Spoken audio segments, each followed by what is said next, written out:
Olá, pessoal. Bom dia para vocês. Segunda-feira, hoje, 30 de junho de 2025. Estamos caminhando aqui. Hoje, aliás, é o dia que marca, né, a exata metade desse ano de 2025. Um ano que vem se arrastando, cheio de problemas. O ano de 2026 parece que já tomou todas as perspectivas desse 2025 e já está fazendo seus estragos, porque, como se sabe, 2026 vai ser um ano de uma eleição polarizada e muito, muito importante para o campo progressista, mas também para a direita, que está se preparando aí com todas as armas para poder reaver o poder perdido para o PT na última eleição presidencial. E ontem foi um vexame na Paulista, né? Bolsonaro levou só 12.400 pessoas à Paulista. Ninguém aguenta mais essa mala do Bolsonaro falando para ele mesmo, né? E foi uma manifestação engraçada, porque além do público que faltou também, parece que, bom senso às pessoas lá, e o Bolsonaro ainda teve que ouvir uma cantoria lá, feita especialmente por um grande grupo de skatistas aqui de São Paulo, logo que a manifestação se preparava para começar. Nós vamos ver tudo isso hoje, a repercussão desse vexame que foi ontem lá na Avenida Paulista, né? Eu repito, a manifestação de ontem, se a anterior, que levou 44 mil pessoas, já era questionável, a de ontem foi insofismavelmente um blefe, né? Ninguém aguenta mais ouvir falar de Bolsonaro, né? Então esse é o assunto principal hoje no nosso programa. Nós vamos analisar o que vai acontecer a partir de agora com relação a esse choro de Bolsonaro pela anistia. Será que cola? Será que não cola? Do Congresso Nacional parece que a onda já passou, né? E agora, com as ruas se negando sequer aí prestigiar o líder máximo da direita fascista brasileira, aí é que a coisa não fica bem parada mesmo, né? O fato é que ontem houve momentos de risos, né? Por exemplo, o discurso em inglês de Gustavo Gaia, ele fala inglês direitinho. É uma pena que as ideias dele, nem em português, nem em nenhuma língua, sejam sequer minimamente defensáveis. Mas ele fala inglês e fez lá uma participação em inglês. Malafaia vociferando para variar contra o ministro Alexandre de Moraes, ele que patrocinou esse vexame para o Bolsonaro. E agora vamos ver se eles se acalmam um pouco, né, antes de pensar em fazer outra manifestação. Porque daqui a pouco nem o Carluxo vai ver o pai falar lá na Avenida Paulista, né? Então é isso, gente. Lá fora, no exterior, as atenções continuam voltadas agora para a campanha que Israel promete fazer com força total, outra vez no norte da faixa de Gaza, né? Como se não bastasse todo o terror espalhado por lá ao longo desse ano e meio de massacre, genocida, de limpeza étnica. O Estado de Israel, agora que não tem mais os inimigos do Irã para combater, por causa da imposição do Trump, né? Por um comportamento defensável dos dois lados, Israel volta às suas baterias, né, da sua sede de matar de novo contra a faixa de Gaza, e a gente vai ver isso, né? E essa semana nós vamos ter também uma movimentação muito importante na seara presidencial, porque o Lula pediu na sexta-feira passada para a Advocacia Geral da União preparar os argumentos para ingressar com uma ação no Supremo contestando a derrubada do decreto que aumentava a alíquota de IOF pela Câmara Federal, né? Pela Câmara Federal. Então, essa semana nós vamos ter avanços importantes, né? E na seara do judiciário ainda, nós vamos ter a definição, já tivemos, aliás, a definição sobre a data do início da apresentação das testemunhas do núcleo 2 da trama golpista, né?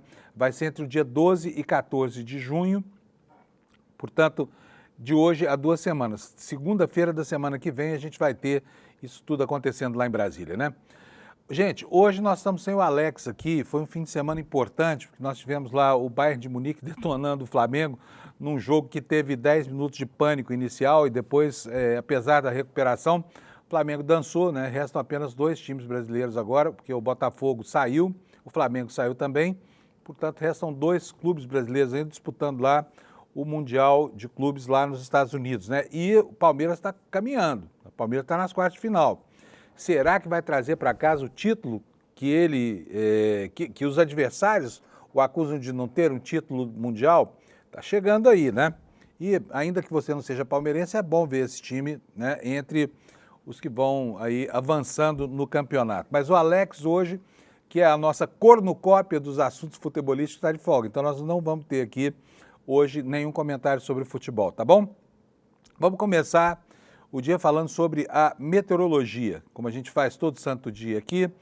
Semana começa fria aqui no centro-sul do país. Hoje os gaúchos de novo com risco de chuvas torrenciais por lá, com aquele medão de inundações outra vez. E aqui no centro-oeste, no sudeste do Brasil, um período de inverno atípico, né? Porque nunca choveu tanto no inverno. Olha, os produtores rurais estão dizendo que dá para plantar outra safra de soja, né? Por causa da chuvarada que não para de cair. Movimento atípico. Você se lembra que no ano passado, retrasado, foi uma seca avassaladora.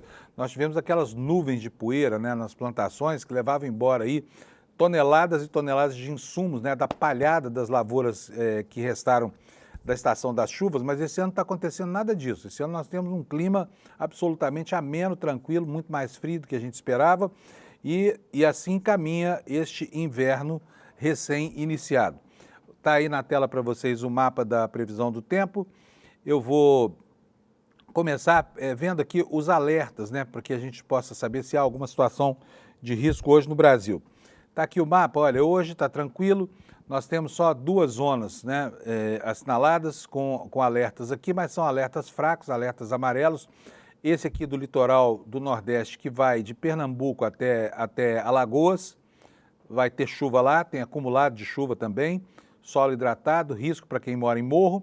E aqui entre Rondônia e o litoral do estado de São Paulo, nessa faixa amarela que atravessa, aliás, do Acre, né, até o estado de São Paulo, que atravessa Rondônia, boa parte do Mato Grosso, todo o Mato Grosso do Sul, o estado de São Paulo, e daqui para baixo o alerta é amarelo. Qual é o alerta aqui? Olha, na fronteira com o Paraguai, declínio da temperatura, temperaturas que vão ser 5 graus centígrados abaixo da média ou mais. E aqui no sul do país, especialmente na região das Serras Gaúchas e também na Serra Catarinense, acumulado de chuva, né? Porque o solo muito hidratado lá, com a chuvarada toda. E a preocupação em Porto Alegre é muito grande, né? Porque esse aguaceiro todo traz de volta a perspectiva daquele cenário que a gente viveu no ano passado, né? Com chuvas torrenciais, com rios extravasando a cota máxima e muitos alagamentos, né? Vamos torcer para que a coisa fique melhor parada lá do que foi há 1 ano e pouco atrás, né? Vamos ver agora como é que fica a previsão do tempo propriamente dita, com as temperaturas em algumas poucas cidades aqui que eu vou falar, mas olha só que coisa incrível. Olha, Porto Alegre, máxima de 10 graus com a chegada dessa nova frente fria e mínima de 0. Portanto, gauchada, né, vai permanecer aí de poncho e cachecol ao longo do dia de hoje, porque o gradiente térmico está muito pequeno, 10 graus de máxima, 0 graus de mínima. Temperatura agora lá deve estar quase aí beirando 0 grau, né? Em Florianópolis, mínima de 8 graus, máxima de 15 graus Celsius, também um gradiente pequeno, uma variação pequena da temperatura. Em Curitiba também 8 graus Celsius de mínima, 12 graus Celsius de máxima. Aqui em São Paulo, a mínima na madrugada foi de 13 graus Celsius, a máxima será de 21, a temperatura agora em torno de 16 graus no comecinho do dia. E em Campo Grande, 19 graus de máxima, 10 graus de mínima. Em Cuiabá, 11 graus de mínima. Meu Deus do céu, tem gente morrendo congelada lá em Cuiabá, porque Cuiabá é uma cidade que a temperatura beira os 40 graus o ano inteiro, né? Hoje tivemos lá durante a madrugada 11 graus Celsius. Deixa eu ver aqui, só por curiosidade, porque 11 graus em Cuiabá, gente, é preocupante, hein? Vamos ver aqui à noite.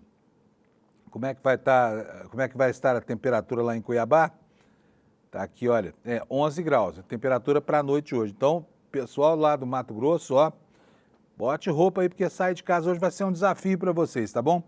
Em Rondônia, 17 graus, mas a máxima lá vai a 35, em Rio Branco, 18 graus de mínima com 30 graus de máxima, tá? Essa é a meteorologia para hoje. Você já sabe, no restante do país, muita seca nessa parte aqui do centro-oeste, do sudeste, né? É a parte mais clara aí do mapa, onde as condições são as mesmas condições de inverno. Dias lindos, céu azul, né? Aquele pôr do sol maravilhoso e um friozinho à noite, mas nada fora do controle, tá bom? Vamos agora ver, gente, as manchetes do dia aqui no site do ICL, que concentra todas as informações importantes do dia para que você possa começar o seu dia já muito bem informado aqui no ICL. E é obviamente que a informação importante no mundo da política é a informação do evento flopado de ontem, a manifestação que virou uma manifestacinha lá na Avenida Paulista, né? A nossa manchete é: ato bolsonarista reúne público pequeno na Avenida Paulista, líder petista classifica de fiasco. Nós vamos ver tudo isso aqui, porque a própria manchete aqui no intertítulo diz que o monitor do debate político do SEBRAP calculou um público de 12,4 mil pessoas. 12 mil, não é nada, hein? Para quem dizia que ia botar 1 milhão e tudo mais, zero. Ou seja, até os bolsonaristas de saco cheio dessa insidiosa campanha do Bolsonaro pela autoanistia, né? No entanto, não faltaram bravatas durante o evento de ontem, a gente já vai ver isso aqui. Vamos detalhar a notícia para vocês? Está aqui: ato bolsonarista reúne público pequeno na Avenida Paulista, líder petista classifica de fiasco.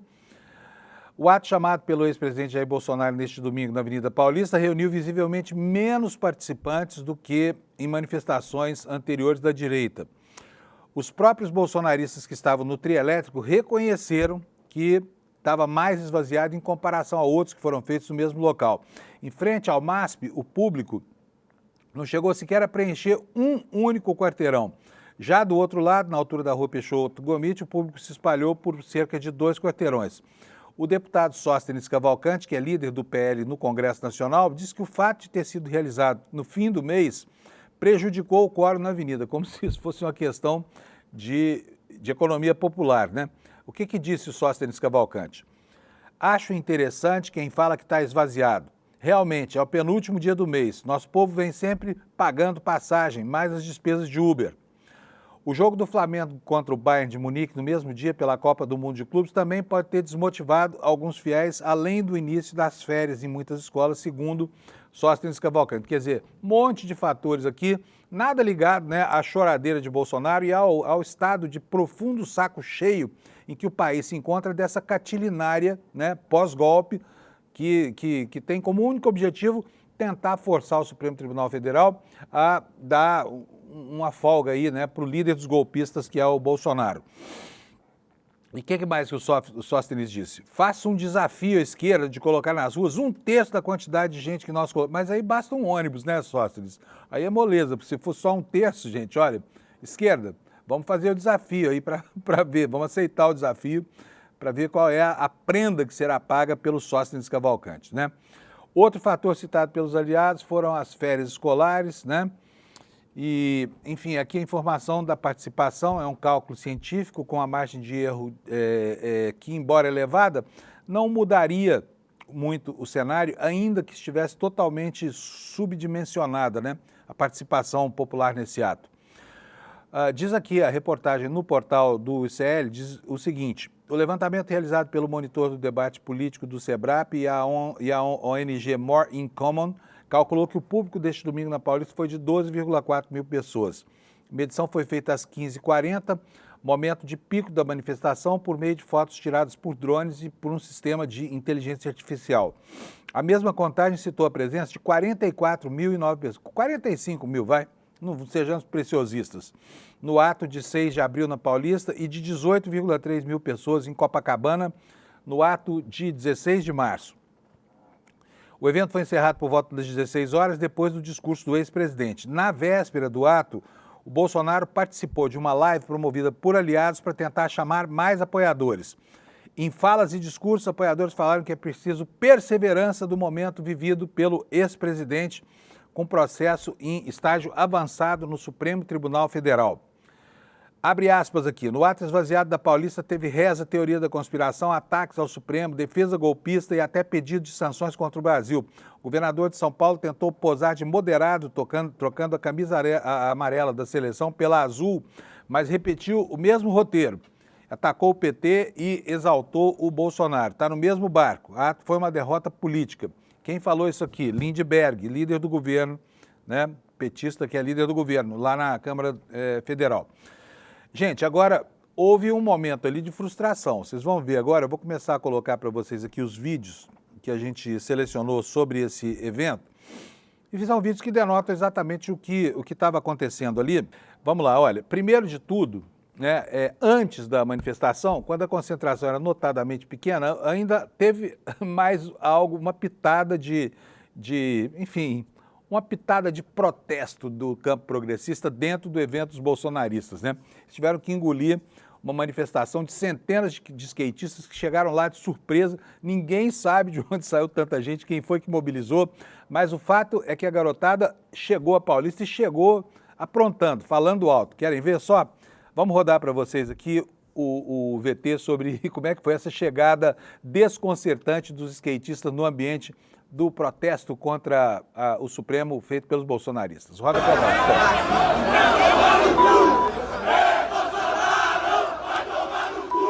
Pessoal, se liga no que está acontecendo aqui de manhã. Apareceu um monte de skatista aqui, ó. A gente não está entendendo nada. Vieram afrontar a gente aqui, ó. Olha lá, ó.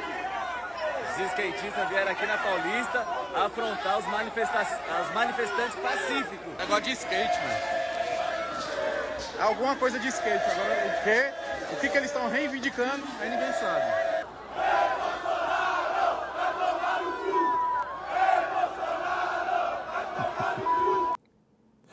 A gente tem o cuidado de botar um bip aqui, né, para você não escutar os palavrões aí, mas, enfim, num país em que o próprio ex-presidente da República era um pornógrafo que não perdia a oportunidade de falar nenhum palavrão, não tem problema, tá aí o registro da cena inusitada, né? E aí, quando começou a manifestação, nós tivemos aí de novo, né, um esforço grande dos participantes lá para se fazer ouvir lá fora, já que aqui dentro ninguém quer saber deles, né? E o Gustavo Gayer, né, aquele futuro ex-deputado que está aí para ser cassado, ele fez um discurso em inglês, aproveitando, né, fazendo aqui uma referência àquele outro vexame do Bolsonaro que falou aquele negócio de ice cream and popcorn sinners. Engraçado demais. Mas ontem, de novo, teve essa história de inglês e o Bolsonaro arriscou gastar o seu inglês macarrônico, primeiro admitindo que não falava nada, o que, né, não é muito difícil da gente intuir. Vamos ver aí o VT sobre a parte, digamos assim, cosmopolita, né, dos discursos de ontem na manifestação flopada do Bolsonaro. I don't speak English. The book is on the table. We are freedom-loving people of Brazil. Our judiciary system is the greatest risk for our democracy.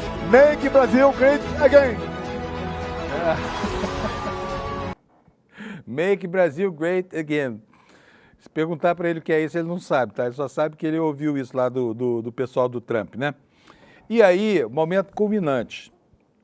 Qual que foi? Malafaia. Malafaia, de novo, que é o grande patrocinador desses atos, os fiéis da igreja do Malafaia pagam a conta dessas manifestações todas que eles... Aliás, o Malafaia está gastando mais dinheiro com manifestação do que com serviço religioso, né?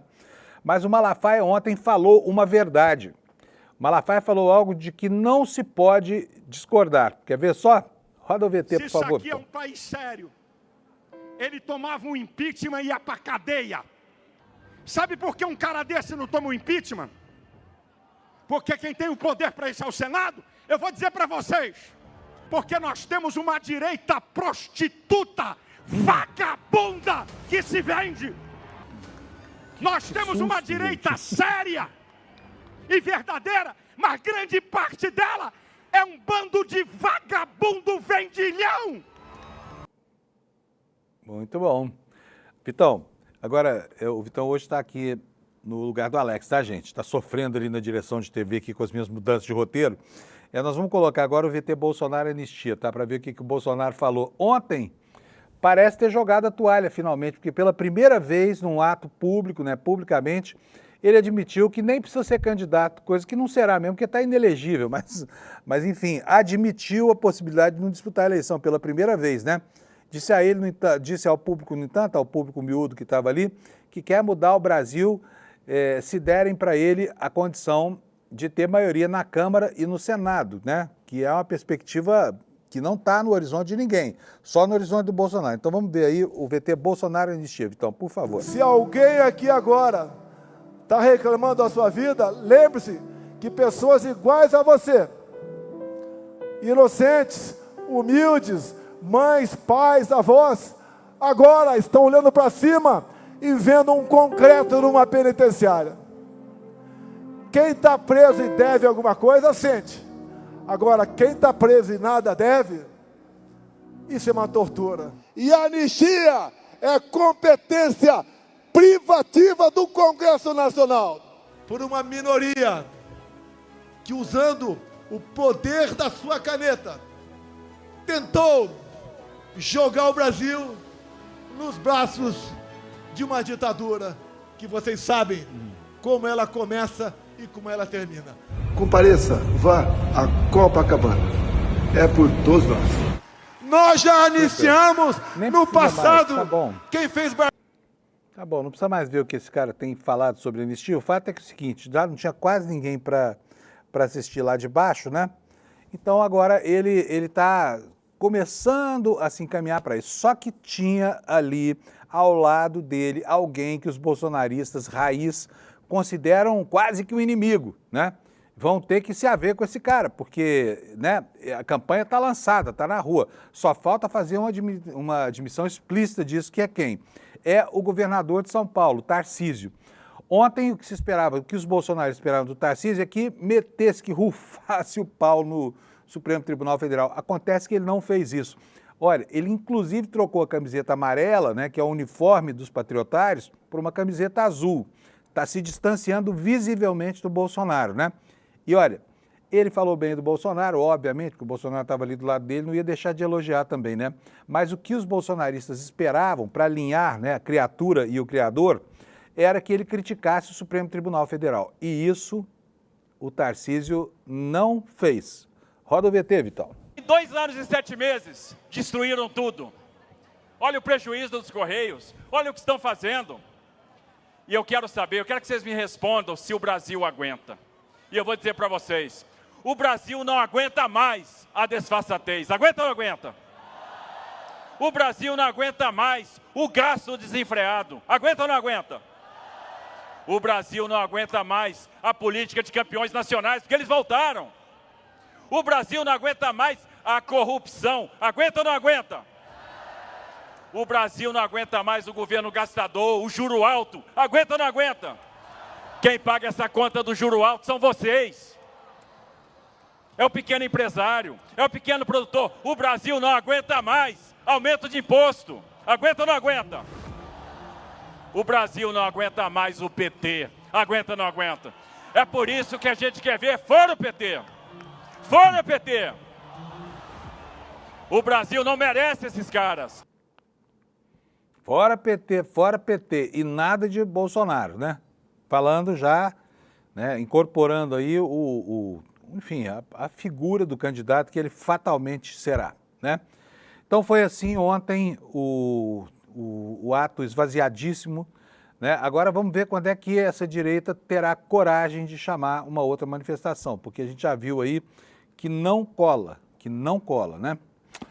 Pessoal, agora depois de ver essa pataquada toda lá na Paulista, eu quero mostrar para vocês uma manifestação que ontem eu achei comovente, sabe? A gente acompanhou na semana passada aquele drama todo que foi a tentativa de resgate da Juliana Marins, que acabou falecendo no Monte Rinjani, lá na Indonésia. E o Brasil inteiro sofreu com aquilo, como se ela fosse uma pessoa do convívio da gente, uma parente da gente, né? Todo mundo ficou frustrado depois quando veio a notícia de que ela não havia resistido. E ontem o governador da província lá onde aconteceu o acidente fez uma manifestação na internet que foi uma manifestação bastante efusiva. Pode dar aqui para mim, por favor? Está chegando aqui uma água aqui para eu tomar, porque a essa hora a garganta já começa a apitar aqui por causa da secura do ar-condicionado. Mas vamos lá. O governador, obrigado. O governador da província lá, ele veio a público, fez ontem uma manifestação destinada ao povo do Brasil, sinal de que lá a população da Indonésia tem o feedback daquilo que aconteceu por aqui, de todo o ambiente emocional que cercou essa tragédia, né? E ele se desculpou, fez uma manifestação bastante humilde, eu vou colocar aqui para vocês um trechinho, e falou dos esforços que foram feitos e também admitiu que a estrutura falhou e que ela precisa melhorar muito. Então vamos ver o que foi que disse o governador nessa mensagem em inglês encaminhada ao povo brasileiro. Eu vou pedir para o Vitão tirar a faixa tardinha para nós, para a gente ler. Pode botar em tela cheia. Governor of West Nusa Tenggara, home to Mount Rinjani and the place where we tragically lost our sister, Juliana Marins. On behalf of myself and the people of West Nusa Tenggara, I extend our deepest condolences and heartfelt sympathies to her family during this time of unimaginable grief. May you be granted strength and continued well-being. We are all profoundly shaken by this tragedy, especially because it occurred here in our homeland. I want to assure you that from the very first moment we were informed of the accident, our rescue team acted with urgency and dedication. They put their own safety at risk to carry out their mission. Many of them were volunteers, driven solely by compassion and humanity. For in our culture, those who enter our land are considered family. However, despite the extraordinary efforts of our rescue teams, our operations were significantly challenged by the forces of nature. Thick fog and persistent rain hampered rescue efforts from day one, making it difficult even for thermal drones to detect precise coordinates. In addition, the sandy terrain near the location created extreme risk for the 2 helicopters we deployed, as the chance of sand entering the engines rendered airlifting operations unsafe. Please understand that I share this not as an excuse, but as a transparent acknowledgement of our current limitations. We recognize that the number of certified vertical rescue personnel remains insufficient, and that our teams still lack the advanced equipment needed for such missions. We also realize that safety infrastructure along the Janis Trail must be improved. Pois é, tá aí então a admissão, né, de que nem tudo funciona como deveria lá e esses foram elementos determinantes dessa tragédia. Agora, vocês imaginam o Zema fazendo um pedido de desculpa desse? Vocês imaginam o Tarcísio fazendo um pedido de desculpa desse? É um outro país, né, de onde um turista veio para protagonizar uma tragédia aqui no Brasil. Não cabe em mim achar que há a humanidade suficiente para que isso aconteça. De qualquer forma, foi assim uma mensagem bastante dolorida de alguém que sabe que essa morte poderia ter sido evitada, né? E agora cabe a eles lá tomarem providência para que ninguém mais de nenhuma nacionalidade morra nessa trilha insana. E o bom mesmo seria que as pessoas que gostam desse tipo de aventura atentassem para o risco absurdo que representa caminhar pelas grimpas desse vulcão em trilhas que são finas demais e que são inseguras demais para a caminhada humana, né? A gente espera sempre que as pessoas tenham juízo suficiente para evitar esse tipo de situação. É que, olha, fazer coisas que são arriscadas pode ser muito prazeroso, né? Desde que os riscos todos sejam ponderados e que a gente se equipe para evitar a ocorrência de qualquer coisa imponderável, porque numa situação como essa não existe possibilidade de erro. O erro equivale a uma sentença de morte, né? Então, assim, tem outras montanhas no mundo mais amigáveis, mais acessíveis. A gente sempre espera que as pessoas fiquem longe de lugares tão inseguros assim, com tão pouca infraestrutura. Mas fica aqui o registro de que essa foi uma atitude, pelo menos foi uma atitude bastante humana, né? E até certo ponto inesperada de uma autoridade responsável, justamente pela falha que acabou determinando a tragédia, tá? Vamos voltar aqui para os destaques agora no site do CL, para a gente terminar de ver o noticiário nacional. O nosso site também destaca hoje, tem uma matéria aqui sobre a decadência dos clubes militares, tá? E o clube militar perde relevância, se distancia da ativa e vê queda no número de filiados. O que é o clube militar? É aquela reunião de velhinhos das Forças Armadas, muito reacionários, que fica ali tentando induzir o pessoal da ativa a dar golpe, né? O pessoal da ativa envelhece, sai da ativa, vai para a reserva e aí vai ser desse clube militar. Mas acontece que o histrionismo, né, a falta de compromisso com a democracia, o tom muito agressivo, acabam fatalmente provocando esse tipo de esvaziamento, né? Vou ler aqui para vocês um trechinho da reportagem do Kleber Lourenço. O relatório anual da diretoria do Clube Militar do Rio de Janeiro, que foi publicado agora no mês de junho, reforça um diagnóstico que vem se agravando ao longo dos anos. A influência e a relevância da instituição vem diminuindo de forma constante. entre julho de 24 e junho de 25, o clube perdeu mais associados do que conquistou. Foram 642 desligamentos e só 507 admissões, ampliando uma tendência de retração que já dura ao menos uma década. A informação foi publicada pelo site Sociedade Militar e confirmada pelo ICL Notícias, que teve acesso ao relatório. A queda se concentra justamente entre os sócios efetivos e vinculados contribuintes, os únicos que sustentam financeiramente o clube. Só nessa faixa, houve 501 desligamentos contra só 299 novas adesões, ou seja, uma diferença de 202 membros aí, né? A entidade que registrava 39.280 associados em 2014 chega agora a 26.080, perda de 13 mil membros em 10 anos. O documento oficial reconhece a dificuldade em reverter o cenário e afirma o seguinte: a média de idade dos sócios efetivos que pagam a mensalidade e remidos está muito elevada, em torno de 64 anos, que aliás é a minha idade. Toda vez que eu vejo alguém falar que uma pessoa de 64 anos tem idade muito elevada, me dá uma dor no coração, sabe? Preciso confessar para vocês. Mas vamos lá, é o clube dos velhinhos lá das Forças Armadas, do Exército, né? Mesmo com campanhas voltadas para alunos da AMAN e outras escolas de formação militar, a captação de novos associados jovens tem sido insuficiente. Iniciativas como a cobrança simbólica de apenas 10% da mensalidade para aspirantes e guardas marinhas não têm conseguido rejuvenescer o quadro social. Embora a diretoria cite fatores como baixa remuneração dos militares e distância geográfica como justificativas para o desligamento dos sócios, o relatório não aborda um aspecto central, que é o papel da oficialidade da ativa na manutenção do clube. A presença desses oficiais é preponderante para a sobrevivência da entidade. São eles, ainda na ativa, que compõem o fluxo potencial de novos associados e que poderiam garantir a renovação institucional. Só para lembrar aqui, o Clube Militar é aquele clube lá no Rio de Janeiro, né, que tem, enfim, é um clube luxuoso e tudo mais, mas o principal papel dele tem sido a incitação de golpes no Brasil, né?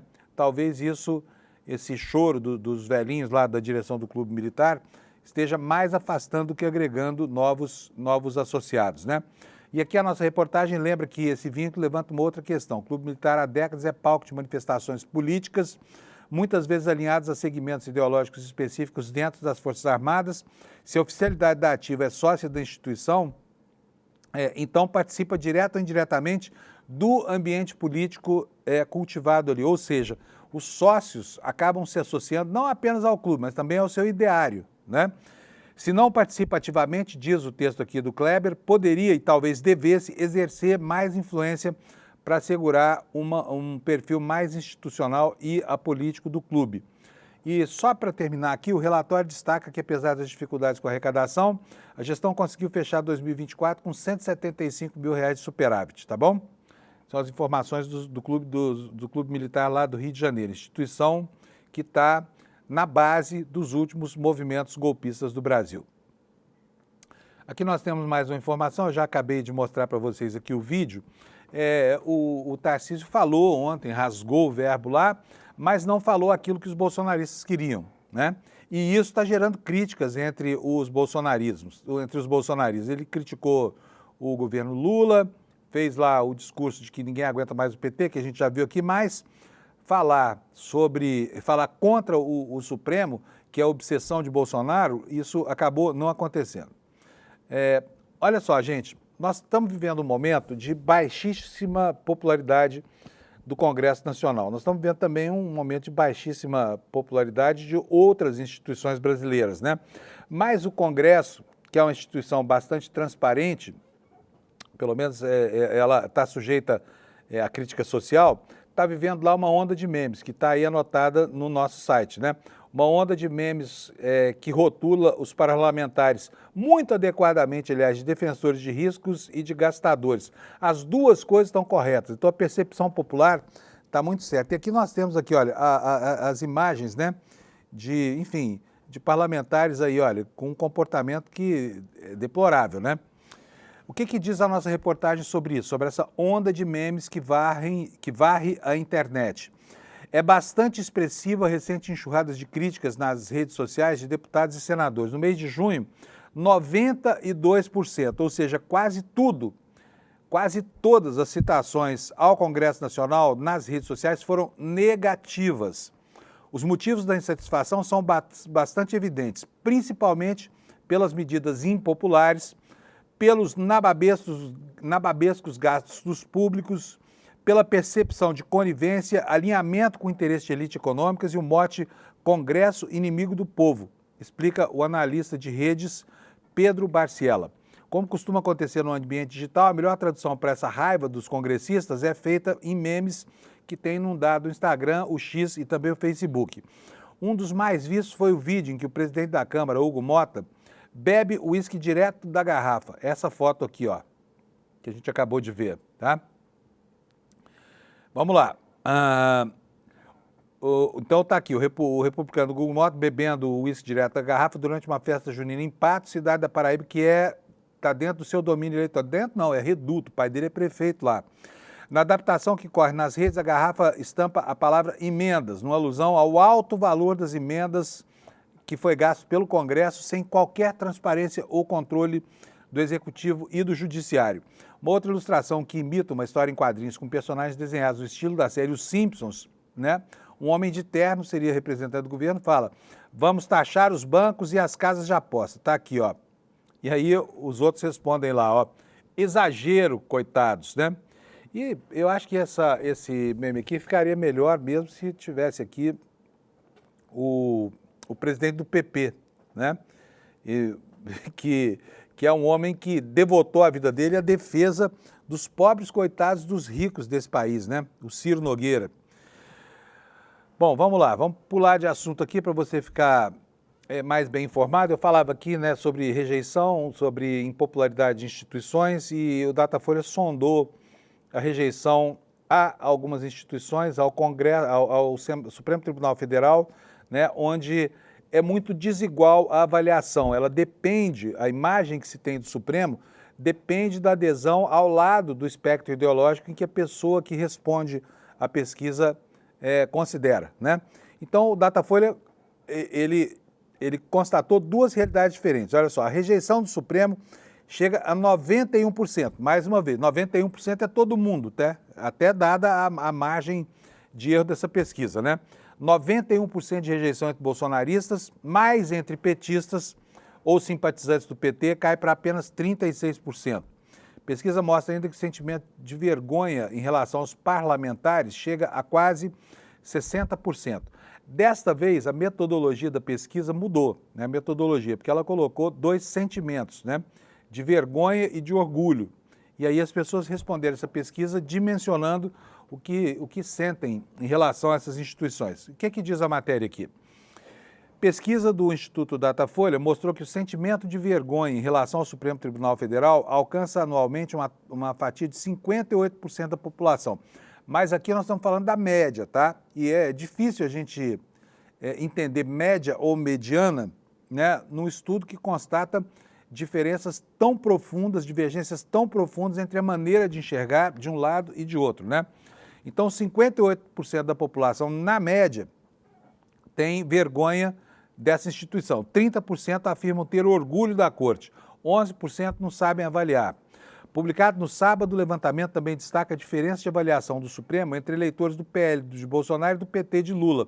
O primeiro grupo, que é o do PL de Bolsonaro, nesse grupo o percentual de vergonha do Supremo é de 91%. E só 5% se consideram orgulhosos dos magistrados. Eu até nem entendi isso aqui, porque eu não sei como alguém que tão enfaticamente condena todas as ações do Supremo, como os bolsonaristas, como é que entre eles pode haver 1 em cada 20 que sente orgulho do Supremo Tribunal Federal, né, que afinal de contas está exercendo aí seu papel de fazer a correição dessas instituições para a sociedade, né? Então, 5% dos bolsonaristas se consideram orgulhosos dos magistrados. No segundo segmento, que é o segmento dos petistas, né, 36% dizem ter vergonha da corte, mas 53% dizem que estão orgulhosos do trabalho da instituição. Entre aqueles que declararam voto em Bolsonaro na última eleição, o índice de vergonha em relação ao tribunal chega a 82%, mas tem 12% que se dizem orgulhosos aqui. E já entre os eleitores de Lula, 52% manifestaram orgulho dos ministros e 36% disseram ter vergonha. E aí a gente vê como é complexo, né? O foco da realidade, porque as pessoas enxergam os problemas pela lente da sua ideologia. E hoje a ideologia está disseminada. Em qualquer discussão, você tem sempre a presença do elemento da polarização política como, né, parte da lente ideológica, que vai acabar determinando como é que a pessoa forma a paisagem das instituições na sua concepção própria. Continua aqui o texto do ICL dizendo o seguinte: o estudo também identificou que a avaliação dos membros do Supremo é mais positiva entre brasileiros que avaliam a atual gestão como ótima ou boa. Ou seja, se o cara gosta do governo Lula, você acha que está indo bem, acha que o Supremo também está indo bem. 57% nesse segmento dizem ter orgulho da corte. Para quem considera o governo Lula como ruim ou péssimo, o percentual cai para apenas 10%. Olha que diferença, 47% de diferença, é quase metade, né? Quase metade do total de entrevistados aí. As pautas que giram em torno do Supremo ganharam destaque nos últimos anos, especialmente no quesito da crise institucional alimentada por Bolsonaro, com ministros da Corte e no âmbito dos processos judiciais que miram o ex-capitão e seus apoiadores em diferentes frentes, como é o caso da invasão dos prédios públicos no dia 8 de janeiro de 2023. A pesquisa do Datafolha também mensurou o índice de vergonha entre os brasileiros, que se refere à figura do presidente Lula, dos deputados federais e também dos senadores. A taxa observada foi de 56%. Olha só, para o Lula, atuais deputados federais 58% e 59% para os senadores. Portanto, eles estão muito próximos, né, no percentual de avaliações negativas, de sentimentos, vamos dizer assim, negativos da população. O estudo verificou também a percepção dos brasileiros sobre as Forças Armadas. E o resultado foi o seguinte: 55% dos entrevistados sentem mais orgulho do que vergonha dos militares, enquanto 36% demonstram o oposto. 9% não sabem responder à questão. Os pesquisadores também observaram que a avaliação das instituições militares se situa dentro da margem de erro do levantamento quando são comparados apoiadores de Lula e de Bolsonaro. No primeiro segmento, 52%, segmento Lula aqui, tá? 52% afirmam sentir orgulho das Forças Armadas, enquanto no segundo, entre bolsonaristas, o índice é de 54%. Vocês veem que a imagem das Forças Armadas, né, ficou maculada até mesmo entre quem apoia, né, o pleito pela reinstituição de um regime militar. E por último, a informação de que esse levantamento ouviu 2.004 pessoas em 136 cidades, no período que foi de 10 a 11 de junho. O levantamento tem margem de erro de 2 pontos percentuais para mais ou para menos. Nesse fim de semana, também a Folha de São Paulo publicou um levantamento impressionante. Está aqui na tela para vocês. Eu vou pedir para o Vitão colocar isso em tela cheia, porque a letra está muito pequenininha e eu sei que a maior parte de vocês vê pelo telefone celular o que a gente faz aqui. Então põe para mim, Vitão, por favor, em tela cheia esse slide. Quero mostrar para vocês o efeito deletério que provoca, né, a divisão espacial da sociedade, né? Qual é a informação? Olha, em São Paulo, o morador da região nobre vive 24 anos mais do que um morador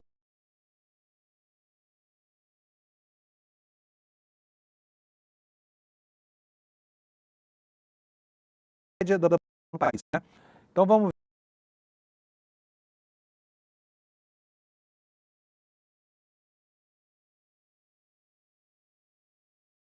O que está lá no meiozinho, nesse miolinho onde aparecem as 4 bolinhas numeradas, estão os bairros nobres da cidade, tá?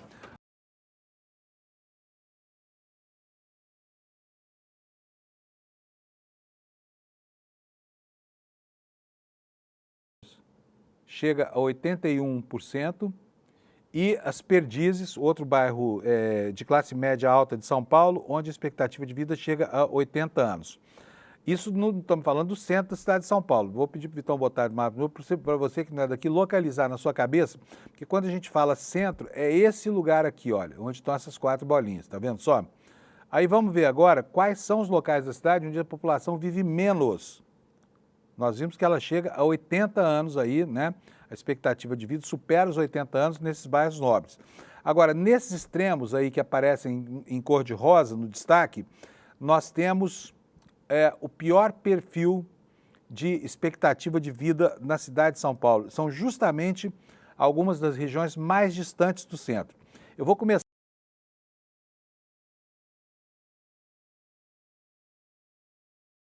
Baixa a expectativa de vida nessas regiões, por causa de vários fatores que a gente vai detalhar já já. Olha, aí no alto, né, mais à esquerda, nós temos o bairro de Anhanguera. São 58 anos apenas de expectativa de vida nesse local, contra, repito, até 82 anos os bairros nobres, né? Aqui mais embaixo, olha, nós temos o Jardim Ângela, expectativa média de apenas 61. Eu, se morasse no Jardim Ângela, estatisticamente já estaria morto há 3 anos. Do outro lado, no lado leste, na zona leste, no extremo da zona leste, é o extremo da zona leste de São Paulo, tá bom? É longe pra caramba isso aqui e é pobre pra caramba também essa região. Nós temos aqui, olha, eu vou aumentar a imagem aqui para você ver. Nós temos aqui o bairro, em cima de tudo, Lajeado, né? É o bairro do Lajeado, expectativa de 61 anos. Depois, embaixo dele, nós temos Guaianazes, com apenas 61 anos também. Depois disso, nós temos Cidade Tiradentes, onde a expectativa de vida é menor ainda. E lá embaixo, número 3, é Iguatemi, também 60 anos de sobrevida, tá? Essa é a situação. Gente, 24 anos de diferença, né, entre um bairro e outro. Ou seja, se você vive no Alto de Pinheiros, você vai viver 82 anos, vai ter uma vida tranquila, vai morrer velhinho. Mas se você vive no Jardim Ângela ou lá no bairro Anhanguera, você não vai viver sequer 60 anos, tá bom? E por quê? Por causa de vários fatores, né? Por causa de vários fatores. Entre esses fatores, nós temos aí, olha, a violência, né? A nutrição e segue por aí afora. Mas é incrível ver como numa sociedade supostamente democrática, nem é uma sociedade estamental. A diferença entre ser rico e ser pobre é algo muito evidente. Vamos dar uma passada pelo noticiário internacional? Olha, semana passada nós tivemos uma decisão da Suprema Corte americana muito importante, pouco se falou sobre ela. A Suprema Corte, quando julgava lá o direito do Trump de expatriar, inclusive nacionais americanos, acabou dando ao Trump um instrumento que é absolutamente perigoso. Por quê? Porque o torna uma pessoa plenipotenciária. O que disse a Suprema Corte dos Estados Unidos? Falou, olha, embora o presidente esteja obrigado a seguir a Constituição, a Justiça não pode determinar a ele que siga. Ou seja, a Constituição americana vira praticamente uma referência abstrata para o presidente dos Estados Unidos, que se ele quiser seguir, tudo bem, se não quiser seguir, não tem problema nenhum, porque a Justiça não pode alcançá-lo. Lá nos Estados Unidos é bem diferente daqui a situação e isso acaba mostrando para a gente, e houve até uma surpresa da própria opinião pública americana mais consciente, que descobriu de uma hora para outra que o presidente americano simplesmente é inimputável e que ele só vai ter uma gestão democrática se ele quiser. É o que acontece lá, né? Nisso, nós estamos muito melhor preparados para enfrentar autocratas aí como Bolsonaro e outros adeptos aí de Trump e Companhia Limitada, do que os próprios Estados Unidos, que sempre foram colocados como sendo a grande escola das democracias do continente, da democracia mundial, e isso agora está se revelando, né, uma mentira absoluta, porque o que o Trump está fazendo lá nos Estados Unidos é absurdo, e o que a Suprema Corte tem dado de suporte a ele, ela já não é mais parte daquele mecanismo de checks and balances, né, de freios e contrapesos, que suportava aí os arroubos autoritários. O que a gente está vendo é que a democracia americana é nada além da conversão à democracia do eventual ocupante da Casa Branca. Se ele não quiser ser um democrata, caso de Trump, ele não precisa, e a Justiça vai lavar as suas mãos dizendo que o presidente tem que seguir a Constituição. Mas se não quiser seguir, beleza, não tem problema, né? E agora, a Justiça americana está discutindo uma outra coisa lá, uma outra coisa que é bastante grave, né? Que é a busca de leis no acervo legal americano, que são leis muito drásticas, leis draconianas mesmo, adotadas em períodos de guerra. E os Estados Unidos, a gente sabe que os Estados Unidos tratam os períodos de guerra com muito carinho. Tem um arcabouço gigante lá de assuntos de natureza legal e constitucional que são, na verdade, grandes instrumentos de exceção. Está aqui na capa do New York Times, é isso? Deixa eu ver se é o Times ou se é o Washington Post. É, do Times. O que está aqui, olha? Cadê a notícia? Agora eu perdi a notícia aqui. Vou achar para vocês aqui. Vou achar já. Aqui, ó. Tribunal de Apelações considerará a lei de uso de inimigos estrangeiros de Trump no programa de deportações em massa dele, tá? O que diz aqui a manchete? O uso de uma lei pelo presidente Trump levantou questões sobre se ele estava ou não cumprindo o texto de estatuto. O caso provavelmente chegará à Suprema Corte.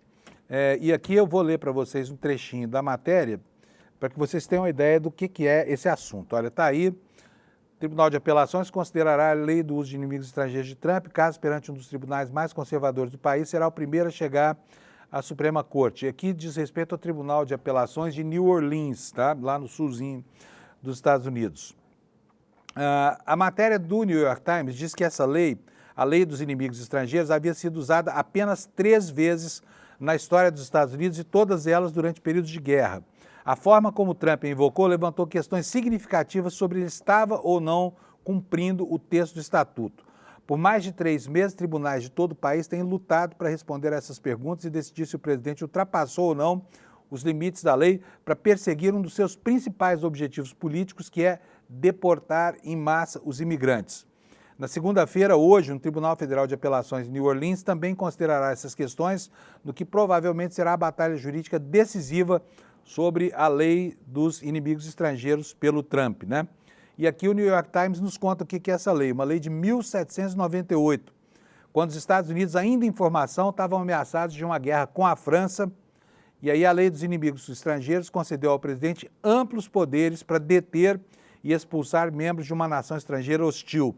No entanto, a lei concede esses poderes apenas em tempo de guerra declarada, ou durante o que se descreve como uma invasão ou incursão predatória. E o Trump está tentando, desde o comecinho, usar essas leis de exceção contra uma população que ele acusa, sem provar nada, né, de pertencer a gangues de ruas, né, como a gangue Trem de Aragua, que acabou virando uma espécie de demônio para justificar todas as atrocidades feitas por esse sujeito que a cada dia mais se parece com aquele outro que lá, 100 anos atrás quase, tomou o poder na Alemanha e acabou destruindo a democracia na Alemanha, chamando para si salvaguardas de poder extremo, que é exatamente o que está acontecendo lá nos Estados Unidos, né?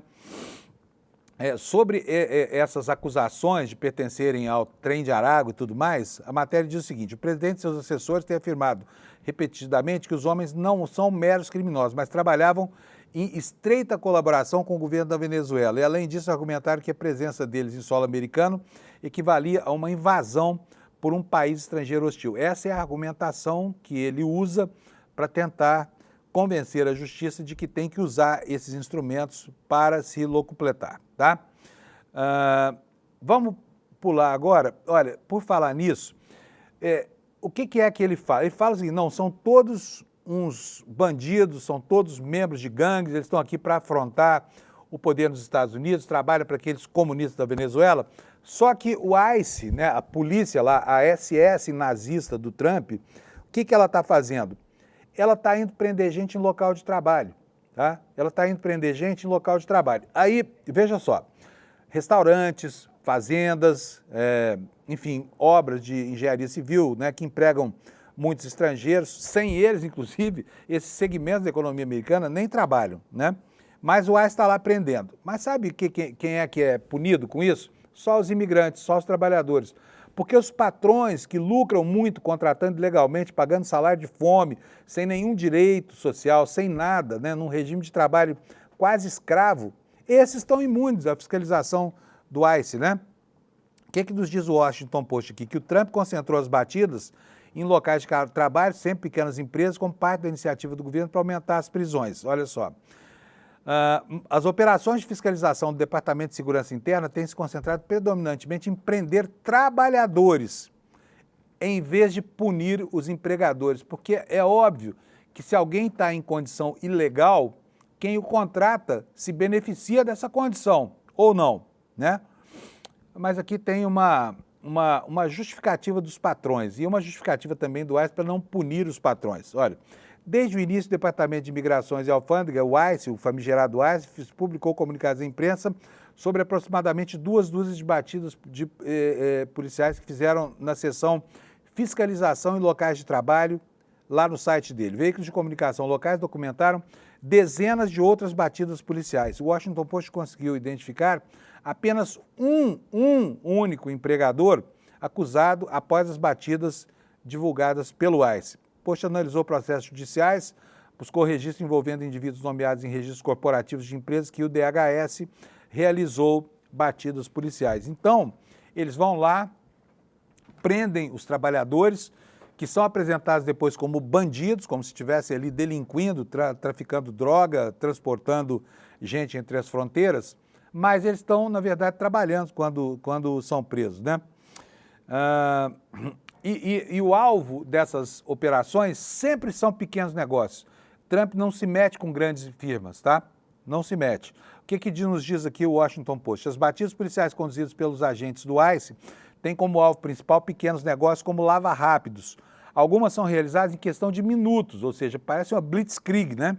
2 empresários disseram que os agentes não apresentaram um mandado, mesmo quando solicitados, levantando questões sobre se os agentes de imigração estariam ou não violando os direitos constitucionais na sua tentativa de aumentar as prisões de imigrantes ilegais. E aqui fica o registro também de que esse pessoal agora resolveu trabalhar mascarado.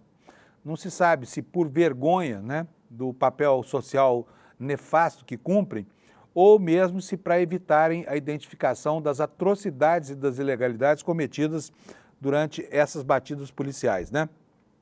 Então é isso, fica aqui o registro de que o governo Trump, enquanto sacrifica lá os trabalhadores que apresenta como bandidos perigosos, membros de gangues, poupa os patrões que os contratam, né? Quando eles não estão cometendo crimes para trabalhar em coisas que os americanos não gostam de fazer, como, por exemplo, limpar latrinas e assentar tijolos, né? Coisas que exigem força física e esforço bruto que os americanos já não querem mais, tá? Vamos agora dar uma passadinha pelos jornais da Europa para a gente ver como é que está o clima por lá hoje, porque o assunto volta a ser a crueldade das operações militares de Israel contra a faixa de Gaza, contra os palestinos, né? E olha só, Israel anunciou durante o fim de semana que vai fazer uma campanha de grande potencial ofensivo visando o norte da faixa de Gaza. E aí, o que aconteceu? De novo o desplazamento, né? De novo o deslocamento forçado de populações. E aqui na capa do Guardian, você vê quem são essas pessoas, né? Depois o governo de Israel vai dizer que esses são os terroristas que eles perseguem. Na semana passada nós tivemos aqui uma informação. Gente, o nível de crueldade dessa guerra é algo avassalador, né? Na semana passada nós ficamos sabendo, e a imprensa internacional noticiou durante esse fim de semana, que os próprios soldados do exército de Israel estão denunciando as atrocidades que são obrigados a cometer, como, por exemplo, disparar contra multidões que acorrem aos pouquíssimos, são somente 4 locais de distribuição de víveres. Então, Israel anuncia que vai haver distribuição em um determinado local, a massa faminta vai até lá, e quando chega lá, os soldados atiram neles, né? Matam gente, matando em média 15 pessoas por dia, né? Em cada um desses locais aí. Fica sempre a sensação de que fazem isso porque são sádicos, né? Que são sádicos assassinos que se comprazem em matar e impor o sofrimento a essa população que, como você vê aí nessa foto, na capa do The Guardian, que não é órgão do Partido Comunista Chinês, né, das pessoas que estão sendo atingidas por isso, né? Gente que mal tem tempo de pegar as poucas tralhas que sobraram e correr para outro lugar com medo dos mísseis que vão cair na cabeça deles. A matéria diz o seguinte, olha, dezenas de milhares de palestinos estavam fugindo da parte oriental da cidade de Gaza, no norte do território, no domingo, assim que Israel alertou sobre a sua grande ofensiva. As mensagens nas redes sociais das Forças de Defesa de Israel alertaram sobre operações militares que irão escalar, intensificar e se estender para o oeste até o centro da cidade para destruir, supostamente, né, capacidade das organizações terroristas e direcionaram aqueles que vivem em vários bairros lotados para El Mawazi. É uma área costeira muito mais ao sul, que está superlotada e tem instalações muito limitadas. E para onde, depois dessa incursão aí, as baterias e os fogos vão ser direcionados, né? Pessoal, está terminando aqui o programa. Preciso dizer para vocês que ontem nós tivemos uma aula do Eduardo aqui sobre investimentos no mercado financeiro, que foi massa, foi um sucesso de audiência, muita gente assistiu.